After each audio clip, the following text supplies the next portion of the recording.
américain remonte à des dizaines d'années. Il y avait des employés chargés de guetter la présence d'OVNI au cours des essais.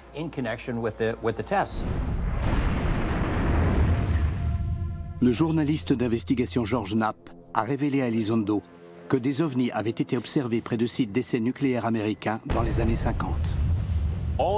Tous les sites nucléaires, Los Alamos, Livermore, Sandia, Savannah River, ont été survolés par des ovnis. I'm here to discuss the so-called flying saucers.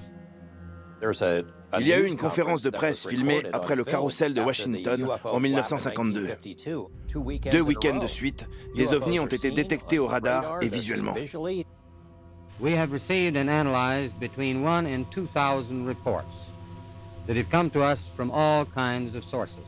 We've been able to explain them as hoaxes, as erroneously identified friendly aircraft, as meteorological or electronic phenomena, or as light aberrations. Le général Samford a raconté aux médias qu'il s'agissait d'un phénomène météo. On sait que des enquêteurs se sont rendus sur les lieux et ont recueilli des preuves matérielles qui ont été dissimulées.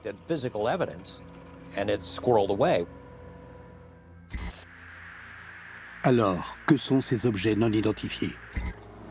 Selon une théorie, les ovnis feraient partie d'une campagne de désinformation du gouvernement américain destinée à détourner l'attention des armes de nouvelle génération. Le gouvernement n'a pas toujours été honnête par le passé. Il s'est rendu coupable d'offenses envers le peuple américain. Les gens n'ont plus confiance. Pendant des décennies, les services de contre-espionnage de l'armée se sont servis de la fascination du public pour les ovnis pour cacher des recherches sur les armes nucléaires et des essais d'avions ultra-secrets. La base de Bentwaters, près de la forêt de Rendlesham, abritait l'un des principaux dépôts d'armes nucléaires pendant la guerre froide. Selon certains, l'incident qui s'est produit en 1980 serait un essai militaire qui aurait mal tourné. La même année, à la base de Kirtland, au Nouveau-Mexique, d'autres phénomènes étranges ont eu lieu. Ils soulèvent des questions sur le rôle du gouvernement dans l'histoire des ovnis. En 1980, la base aérienne de Kirtland renfermait un dépôt d'armes et de pièces d'armes nucléaires au cœur d'une grande montagne. Spécialiste des ovnis, Greg Bishop a écrit un livre sur la base de Kirtland. C'était un site secret qui accueillait des projets confidentiels. Et l'armée de l'air ne voulait pas qu'on sache ce qui s'y passait.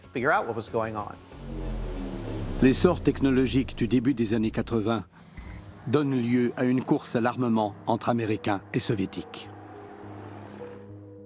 La base de